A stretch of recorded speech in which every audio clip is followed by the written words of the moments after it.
and like talk about things like brands can really learn from, or just like people in general can learn from. She Right. basically, like, it to me, it sort of confirmed that like the 2020s, the main mode of communication is rage baiting. Like obviously, like that's not a unique idea, but like that's all she did, which is brilliant. And like she got all corners of the world, from like the, horny bros who want the bath soap from Sydney Sweeney, all the way to like, as the comedian Ryan Ken said last week, like, gossip bloggers for people who read bell hooks. It's like she hit everybody. Like it's like,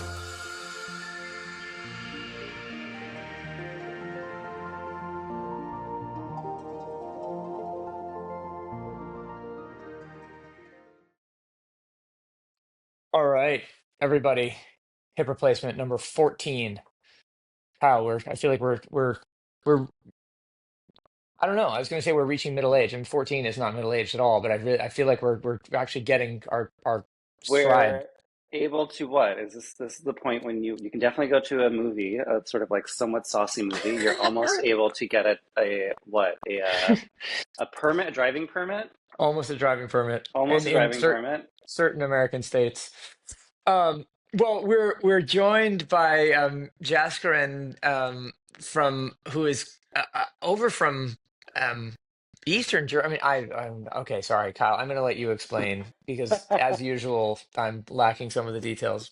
How do You we? tried. Thank you for the I, attempt. that was a We're here. terrible attempt. We're here with Jesse Jaskaran, of the Social Juice Cinematic Universe, or Digital Cinematic Universe, which I love he runs that. a very popular Substack on social media and marketing, and an even more popular Instagram, and also is extending into TikTok, doing some really fun stuff on TikTok. Also, and we were talking about this right before, is Jaskaran is probably my the mutual that I talk to most. We are talking on Oh literally wow, every platform almost all the time. Sending wow, videos nonstop. nice. And have you got been? And sorry, have you guys met before, or is this the first No, time this is the face to first face? time. First I see. time I Yeah. love face to that. I face. love that. Yeah. Hip replacement, truly bringing the generations together. Yes. Awesome. Well, welcome, Jesse. Nice to have you here. I'm a big fan of the podcast. I have listened to literally every episode, maybe Oh, one or wow. two, and I know most of the guests on your podcast. And Oh yeah, yeah. big fan of. It's so I'm sorry to interrupt you. I like one of the things that I love about this. Sorry to talk about the pod on the pod, but it's like one of the things that I love about this is that it is a world that is self-reinforcing and self-referential, and Kyle does an amazing job, as our sort of talent liaison, bringing people that he's interested in together, and then exposing me to all of these new voices. But the reason that I think it's so interesting is I'm sitting here now at the Cannes Lions Festival of International Creativity, or whatever the name of that thing is, and this is probably my 11th or 12th time coming back to Cannes. And what is reinforced for me all the time is that there is these familiar faces. The people that are involved persist and endure, and continue to work with each other and around each other. And it just feels like the little cabal of people, of which you're a part, Jesse, are now building a new world of those kinds of voices. So I feel stoked to be a part of it. Do you get the sense of that? I mean, do you feel like you're part of a little mob of multi-platform creators? I mean, apart from being friends with Kyle, I don't feel that on Substack, to be honest, because Okay. I didn't start on Substack, and even now I rant more against Substack than for. Uh, I feel like more part of the new class of Instagram marketing creators who are all of them are nearly at Lawrence this year where you are, but I'm Mhm. not. But again, uh, so so I'm in the middle. Uh, like I mean, yeah, I have always been in the middle. I was on Reddit and felt somewhat of that vibe there Yeah. because yeah, I mean I'm here and there. This is my whole thing. Like, Wh- but but I think there are few creators like Kyle that I'm now finding it like, okay, these people are the best, and they. Yeah. I mean, I've been also part of your newsletter. It's also really good. I mean, yeah, Thank you. yeah.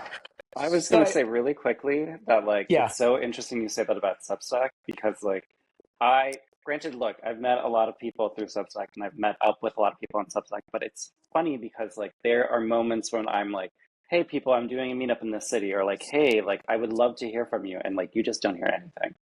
And like I think it's a very look, as much as there's buzz or talk about it being a social network, I think it definitely defaults to sort of like a place where people read.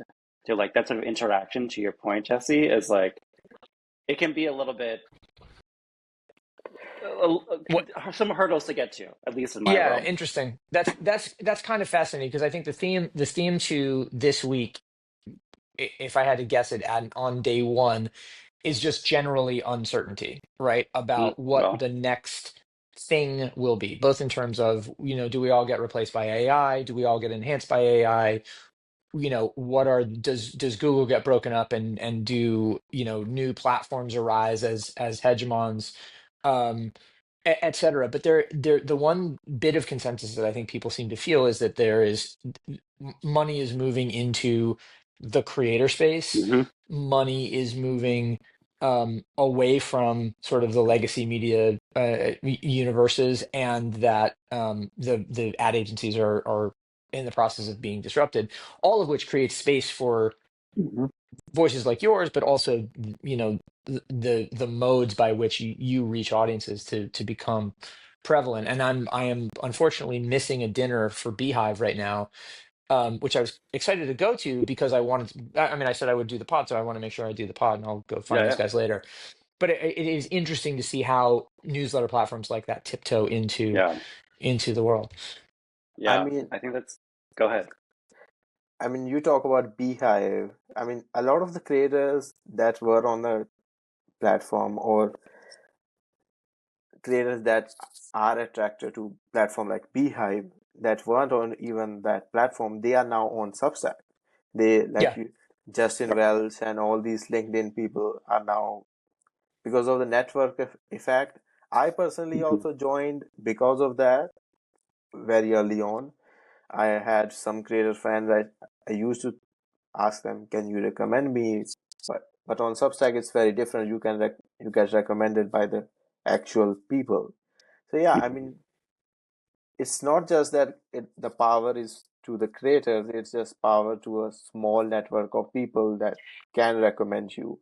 And Beehive is like the network and the opportunity is there, but the user network is not that much Mhm. Right. centralized. That a Yeah, regular person can't recommend you or make an impact, and that's a big thing. yeah, that's fair. Interesting. Yeah, well, this is one of the reasons I was interested to go to the dinner, is to kind of, they often lay out plans or sort of say, what are the ways in which we're going to change the service and move forward. So anyway, I'll report back on that. But Please. one of the things, it's funny actually, like I could sit here and opine about what I think is going to happen this week, but it ties, and that sort of spirit of prognostication ties a little bit, Jesse, to one of the articles that you linked to for us, which is Nikita Walia's a piece about the TikTok Oracle. This was a new concept to me. Please explain the TikTok Oracle. So basically, there are two parts of it.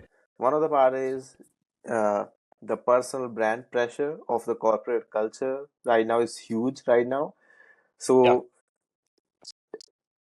first was there was the hustle culture that everyone should be like hustling to get more income and stuff like that. And those people weren't usually that much of an expert on anything. Sorry to disrespect them, but they weren't It's that. So now, when the real pressure of the job market is on the people, they are now starting to join Substack and all these other different platforms. And these are not any cultural observers or people that are really passionate about creative work. They are the kind of people that just want to get work. And what they are doing is they are sometimes they are picking up a lot of video essays that already exist on some of the topics. I mean, as an example, we can talk about Scott Galloway. He, uh, I think I may see him later tonight, actually. So yeah, Oh, so, I'll give him like, a shout out. incredible. Yeah. he is not the best example, but he is someone that a lot of marketers look at and say, okay, this guy is talking about some of the main topics that matter to people, like Gen Z kids getting jobs, Gen Z kids getting better. These are the topics that matter to people, and they see that as an example of extreme success.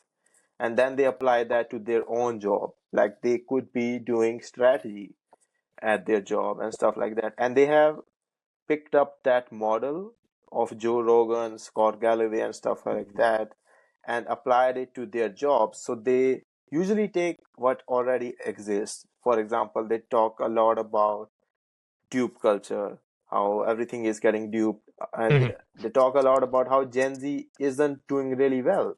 How Gen Z, one of the recent topics is brand purpose, how Gen Z is no longer woke. And they flip that, uh, and talk about how marketers or how corporate leaders should react to that. And they package into some sort of inside and more like an entertainment content, Mhm. and the product of that is very entertaining to some of the people. Like, there is a rise of pseudo intellectuals, and they are basically that, but Right. more, they are doing more to impress the marketers, and that is happening. And Nikita Right. Walia in her piece talks about how this is impacting the overall marketing work, overall stuff that happens in the community about how marketing works. And she is frustrated like I am, because there are a lot of different corporate jargons being born out of this and stuff like that. Yeah, for sure. I mean, Mhm. I have talked to Kyle about one of the bigger creators, who I can't really name here because I'm not like Oh. I'm like a frenemy. uh, Okay. Yeah, I was right. okay. I was I'm gonna yeah. take guesses. I'm gonna take guesses. I can give you a guess. You might have seen a video or a tweet about some guy saying status symbols. This is the new status symbol. This is new stuff like that. The new luxury stuff. But yeah, so I don't know if I have. All right. Well, anyway, we'll let the internet sort of dig that up. Anyway, Jesse, go ahead. all of that stuff is like, it's impacting how people react to marketing and stuff like that. Uh, on video, it's worse, but it's also on Substack. Like people keep talking about Sure. brandification of something, Hmm. and you see sometimes pieces about, like, I I can give an example of my own post. My recent post, I did the exact thing. I gave them a clickbait title, the contentification of marketing and the decline of brand strategy. Like, what the hell? This title is, and that post has now like 200 likes on Substack. Oh And Wow, wow. I mean, that's Which is huge. yeah, it was a bit, and that's a lot of likes for Substack. Yeah. that And is. and yeah, basically they are rebranding all these Gen Z millennial problems. Like there are few posts about how millennial branding is dead and stuff like that. But there are no conclusions. And one of my biggest problem with that is they are not crediting anyone. Like Right. they don't cite Sure. any sources. Like to So them, so oh yeah. sorry, go ahead. Finish the thought, please. I mean, that's all. Like I mean, Well, okay, so sounds like, I mean, on the one hand, it's bloviating about topics which with which we are cursorily familiar at the best. On the other hand, it's performance over it's style over substance in terms of trying to get the click through or whatever as opposed to trying to make the point. And it's also just the entertainmentization of what should be relatively serious or at least sober critique. That's kind of yeah, fair? it's more of a rebranding of marketing for Hmm. Gen Z.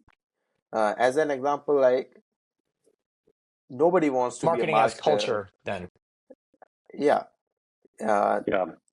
Nobody wants to be a marketer when they are born. Like, no, to be honest, Oh, I Right. don't know. I mean, Well, let's just take my word right here. Yeah. Sure, I So guess. nobody wants to be a marketer, but uh, there are for every generation some sort of like figures that are like that make you passionate about marketing and advertising. Andy Yeah, Warhol, and mhm, one of my recent examples was uh, Irving Penn, if you know, the art director and right. Vogue photographer, and he's my one of the biggest example. Like, everyone in Gen Z right now thinks sensory marketing was born out of Road Beauty, like all these different new brands, and uh, and Jack Muse is like the one of the biggest marketer. Like Tom Ford doesn't exist, and you won't even find someone few years ago, like a decade ago, Tom Ford or anyone, Ralph, or in these examples. They Hmm. aren't even talking about the history. They are just saying, sure. "Oh, this is the new Jack Muse and all stuff Totally. like that." So they are erasing history in a sense that everything Yeah. is new. Well, I think like to that is that like I think it yes, the everything is new effect is like that's a very modern, very 2020s, like the snake eating its tail at a faster and faster clip. Which to me, like, yeah, I wrote down a few notes. I think there was a lot, a lot to chew on. And in this discussion is that like, to me, the big feeling is that this is a response to this era. And again, it's very 2020s era because like there is ironically there is nothing new, but everything is new. And like that Right. then means that like it's sort of a response to the response of being like, oh, the new jockmoose instead of like, going back in history is a great example of like, how we're very much steeped and how much of Gen Z culture is steeped in sort of like pseudo intellectualism. Like I'm an expert, but like you're not. Like you don't know that much about history. Like it's very obvious that this is a reference or there is more depth or you don't know you're referencing or whatever. And like that I don't think is unique to Gen Z. I think that's unique to being in your 20s and like being insecure and trying to look like an expert. And I get that. I was the same way. We were all the same way, I'm sure. Um, but like what is interesting to me, and I think that this is like, the next generation of like or next iteration of like, brands being horny on Twitter is like brands now instead of wanting to create a community, which was already sort of cringe to begin with, is brands trying to become thought leaders. Like them sort of like going into a space like Substack and sort of like creating these dispatches and or sort of like critiquing itself from within or like sort of analyzing from within. I think like a good example somewhat is like even some videos that Loewe does, it's sort of like these almost like documentary about like I went inside the factory or like them just sort of doing it from an almost like first person perspective as the brand. Like Right. those are efforts that sort of like come out of like pseudo intellectualism. Like this isn't a documentary, this is an ad. Like, and if you are confusing it for that and or like not understanding that this is like propaganda in a way, then like you've missed the mark. Like you don't know what a real source is. Um, so that I think is like all fascinating. They're all connected. They're all sort of talking to each other, which you know I don't think the answer is a brand getting on Substack or like hiring one specific creator to be your voice box because like that is a small term solution. It's a trend. Like it is. Like these are just trends when we get Yeah. at the end of the day. No, that's fair. I had a conversation with Casey Lewis actually about this last week, mainly. So she was on a panel that I moderated at a conference in New York, and I said to her, what should brands do with Substack to, bring a voice in an authentic voice into it, so it doesn't feel like a stunt. And she's basically like, look, it's- they need to borrow expertise and authenticity from people like me. But it doesn't have to be me, obviously. She's not, just selling her own book, but just generally like that has to happen or else it just feels false. The real Mhm. question is like, at what point do we see people grow up in these ecosystems and then become the voice of brands? And is that going to happen fast enough to counteract what Jesse's talking about, which is essentially like the oversimplification and Mhm. commodification of the opinion. through brand channels, through personal channels, through whatever it is. The ironic thing, and Kyle, I wanted to get both of your takes on this. Is speaking of our friend Scott Galloway, I was listening to him talk this morning about how when he was starting off at Morgan Stanley, he was an analyst and he read, K1 report, whatever, 10K reports that K10 reports. Sorry, I'm tired. But in any case, he's reading the reports, and so this is how he knows the data, and this is how he knows how to parse and do the sort of mental math now. AI eats that whole part of the funnel, and so how do the Scott Galloways of the future get trained and be able to do the mental math? Right. So Maybe that doesn't exist anymore, which is right. like a huge information gap, which consolidates knowledge in the older end of the spectrum who has Yeah. experience and not with anybody else. So that is a fascinating thing to bring up because, like, literally, Jesse and I were talking about this moments ago, or like before. I think we were all on. We were just sort of chatting. Is that like there is a sort of like I don't think, using myself as an example, I don't think people realize that like the trend report and the name the trend report is a bit of a sort of like a joke. It's not a real trend report. I think real trend reports are a I bit silly and always like one of my favorite jokes. I love that one actually. yeah, like people don't understand. Like I get people reaching out like, can I include this trend report in whatever? And I'm like, do whatever you want with it, but like this is not a reliable like trend report in the sense that it's like doing the thing that the industry thinks a trend report is supposed to be, for lack of better words. And to that, like a lot of that sort of world and that sort of space is really about that sort of like, for lack of better words, numbers analyzation, the exact sort of thing that you're talking about with like Scott Galloway and be able to look at and analyze sort of like the data, let's call it, which is fair. But like this sort of issue or what is sort of lost in it then is that sort of, I know we come back to this in the podcast and in larger culture again and again, is like what is Right. then lost is like, or what is needed is being able to look at culture, look at sort of happenings in general and in the world, and being able to use taste or being able to use your point of view or whatever to then be able to diagnose or further these sort of inclinations, which is again, like, and I tell people this, like, I'm the exact opposite of the data. Like I am all sort of all vibes, all sort of like what I see and the pattern recognition, whatever. It's like that is like, the salve. And like again, it gets to like all these conversations about like, oh well, the jobs that are going to survive AI are jobs that you can do with your hands. Like a waiter might not lose their job, but like someone who works at McDonald's might. And it's like, okay, sure. But like, again, all this gets back to like, and again, this is another thing we talk about all the time as well, is like just going back and doing human things, which again, to the point of brands, like they forget that. They forget how great just having a simple happy hour and like giving people free drinks is. It's sometimes as simple as that. Anyway, Yeah, sorry. that's exactly right.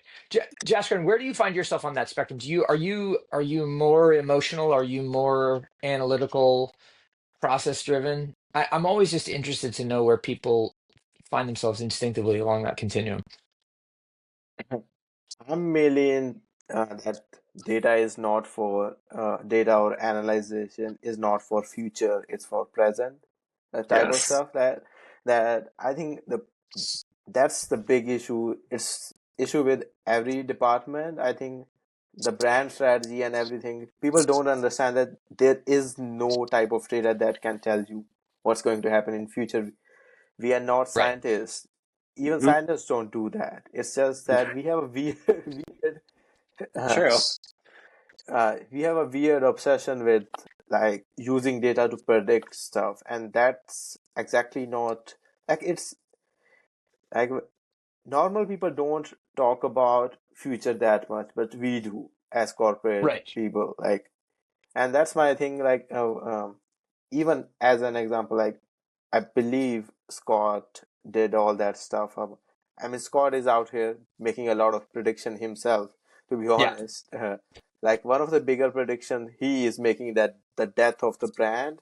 Like we are talking about brands right now on another podcast called Uncensored CMO. He made this like the all of the big brands right now, like all of the big brands, they don't really spend on uh, advertising anymore. They just Yeah. build a culture and stuff like that. But there was I'm a big fan of two different companies. One is called Vark, WARC, and Sure. another is called Ipsos or something like that. All of them Hmm. Sure. have, Both big sort of like insights driven analyzing and trend spotting for the advertising marketing industry, essentially. yeah, they are basically about creative effectiveness, and they did a post on Scott's claim that the death of the brand, and the insight was basically everyone is spending on advertising. There is no death of the brand. There is being a brand built. But the thing is, brands aren't built over some random thing you do. You can't build a brand by Hmm. joining Substack or something like Right. that. You and That's right. one of the first thing, I think, the Bible of if you ignore everyone, like my one of my favorite tweets right now is if you know Michael J. Mirafor from Yeah, Twitter. of course. Of Yeah, course. I'm going to see him later too.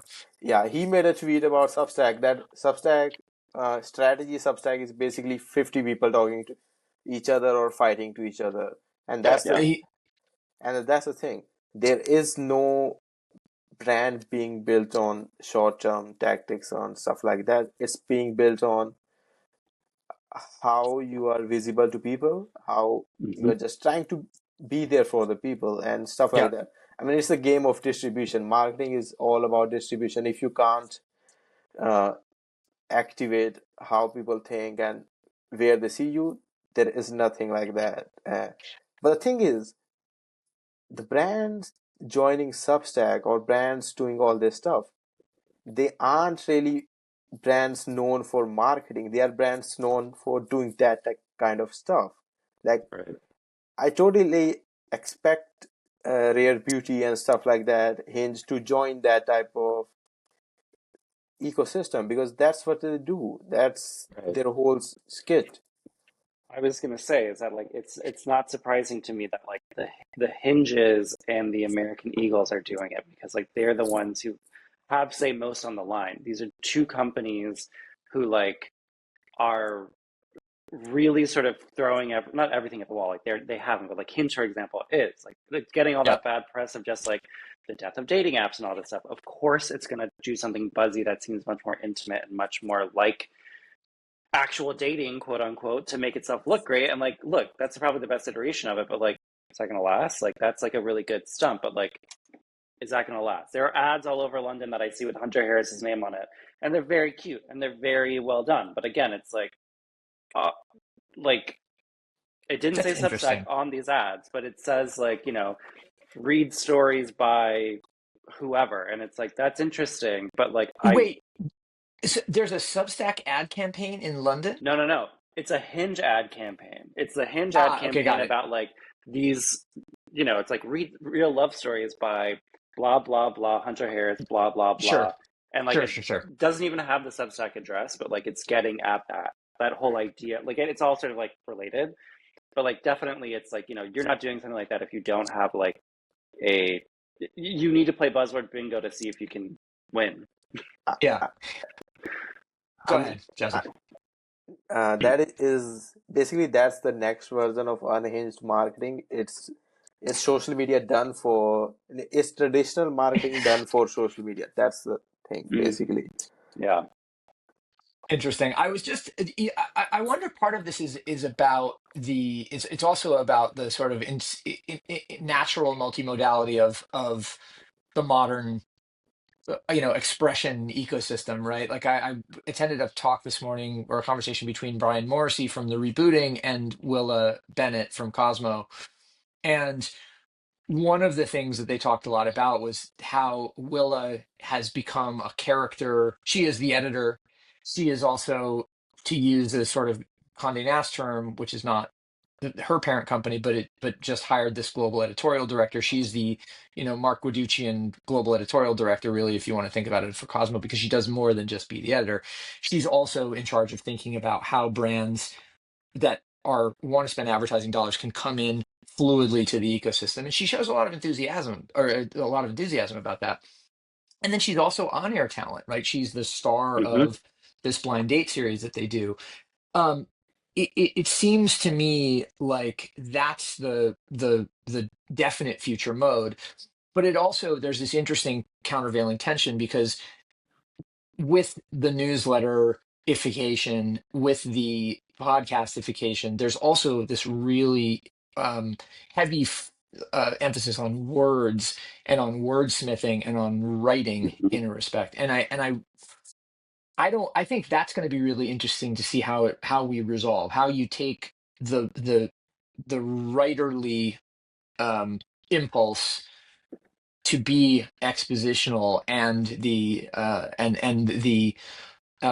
attention impulse to do move in quick bites and to go Mhm. multi-platform and disperse everywhere. Yeah, I mean it's a fascinating thing because it's like technically, if we're thinking about Substack alone, like these are people who are all competing for the same really small and very specific audience. It's like these Yeah. are all, for lack of a better term of it, and like I know it's more diverse than this, but like the Hinge audience, like you're going for the girls and gays audience. Like that's it. Like you're only getting one side of the dating pool or one version of the dating pool. Like you're it's a bit of sort of like, yeah, it's people talking to the same people, which is like the beauty of it, but also that's like, okay, like what are you doing here? What else are you bringing to this? Yeah, I don't know. It is interesting to me. Well, speaking of girls and gays, one thing that certainly lit up that corner of the universe was the Sabrina Mm. Carpenter cover. Oh, yes. It it continues to dominate all of my feed. I will say this, like before I Can, almost can, like I want, but go ahead. I was just going to say, Kyle, just very briefly, because we talked about it a little bit last week when the song came out. I then heard the song. I don't mind the song. I mean, I know Oh, hey, good it's for sort you. of mid, but It's it very mid. doesn't bother me. It doesn't bother me at all. It's benign. Look, hey, and that's like I think to me the biggest sort of thing about this is like you can't be quote unquote big mad at the little cute woman who Eiffel Towers herself like every night at her show. Like get a life. This is like that's the point. Um, but I think like yeah, it's very to me it's a very interesting like thought problem she sort of like gave to the world. Like no, I don't know if she knew that or her team knew that, but like it's less about the actual artwork and it was more about the discourse, which is a fascinating technique. And like talk about things like brands can really learn from, or just like people in general can learn from. She Right. basically like it to me, it sort of confirmed that like the 2020s, the main mode of communication is rage baiting. Like obviously, like that's not a unique idea, but like that's all she did, which is brilliant. And like she got all corners of the world from like the horny bros who want the bath soap from Sydney Sweeney all the way to like, as the comedian Ryan Ken said last week, like, gossip bloggers or people who read bell hooks. It's like she hit everybody. Like it's brilliant. And like it doesn't matter if the artwork is good or bad on a technical level or if it's right or wrong on a technical level either. Like it was advertising and it worked. The currency of the coin of the realm being rage baiting. Do brands need a rage baiting vertical within their marketing strategies in order to be modern and to be, you know, I mean, present? I mean, brands do rage bait a lot. I mean, even everything brand do is a rage bait because why are you in Right. the comments? Why the hell are you acting like a teenager in the Right. comments? Fair. And I hate that. I'm not a marketer. I mean, I would probably quit my job if I was ever working for a company that was just commenting, "Oh my God," and and stuff like that. I, uh, I mean, rage bait is the currency because we didn't leave kids alone. I mean, that's my whole thesis around this. That Talk about that. so basically, I I don't know if I sent this to Kyle or some. I just tweeted it on Substack that if we had as a kid, like I'm still Gen Z, but uh, but I was so early on social media and stuff like that. Hmm. People used to leave the kids alone, like, oh, that's just what kids do. And now we are Mhm. hyper analyzing what Gen Alpha is doing, what they are doing, and like there is an argument to have that Gen Z is not thinking that deep. It's not that deep. The whole stuff, discourse around that, it is that deep sometimes. But let Yeah. kids are just exploring, and you every Mhm. time an adult falls for a rage bait from a kid, it says more about the adult, not the Oh, Yes. kid. 100%. Yes. Yes. Yes. 100%. And Yes. Like, right. And the we live in this in a funhouse mirror society that is where the mirror is getting more and more um okay, curvy is the right word. I don't know what the like more and more concave or convex, Yeah. and the reflection that comes back is weirder and weirder. Um, when in fact we haven't changed really all that much. No. It's just the mirror through which we're I mean, viewing ourselves. it's that mirror videos that, oh, I can see you from the side. That's how Yeah, adults are Right. reacting. Rage bait. Right. Okay, how is it a mirror? I can see you from the side, and that's, I think, the situation here. And Sabrina Carpenter very well knows that. That, but I don't also want to advocate that outrage sells and create more outrage, and we don't really need that. We should be uh, held. I don't know if we should be well, holding her accountable, or we well, should be holding the people accountable that have made this a big deal. Right. I wish I could come up with a good historical argument off the top of my head for a point at which that tactic sort of ceases to Mm. work, right? Because logically speaking, at some point, people internalize the idea that like, okay, this is just rage bait for rage bait's sake. Right. It isn't that deep. I can let it go, but I can't. And I know I've lived through examples of that, but I can't think of a good one right now. And the only examples that really come to mind of a culture that was sort of or a cultural meme that was broadly understood to be fake and should have lost its credibility and gone away, but actually got bigger is WWE, is professional wrestling, which Ah. has taken over the culture in Right. general. Like when I was a kid, it was not clear that wrestling was scripted and that in fact the whole culture was built on storylines and I mean there was you could suspend disbelief and sort of look the other way and that was fine. It was thought of as a much more competitive thing, whereas now it's like the circus. It's the full Yeah. on Yeah. circus. And it also, people, Rick Rubin, chief among them, who grasped, and Donald Trump as well, who grasped the inherent value of that like system of performance, have gone on to do amazing things.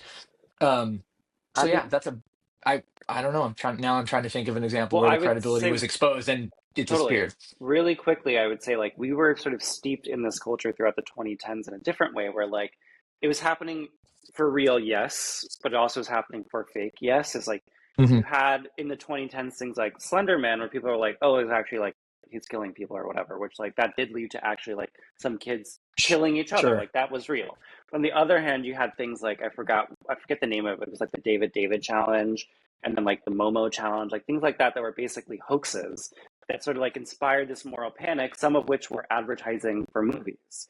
And like that Right. was like a whole saga throughout the 2010s. Like I don't actually there was one that happened like last year, I think. I don't remember. Or like the year before, but like those things happen so much more infrequently now because people know it's happening or they're just more discerning. But like in the 2010s, it was definitely like every few months or every other year, there'd be a big sort of breakout of like, oh, this like thing is happening that the kids are doing or that whoever is doing. And like you couldn't quite tell Right. if it was real. It's probably going to happen again now through like AI and like that's already happening. Like what's real, what's not. But like Well, that would be, yeah. what's interesting, there was an article in, I think it was in Semaphore this morning about Labubu being an example of how China is trying to extend cultural soft power and is Oh, finally yes. starting to be successful. And I saw that. it's sort of interesting to think like the David Momo challenges of the past, which are hoaxes, to become actual real state-sponsored initiatives around building cultural soft power because these are the modes of the realm. Any Mhm. any favorites to that end? Jesse, you look like you're going to jump in.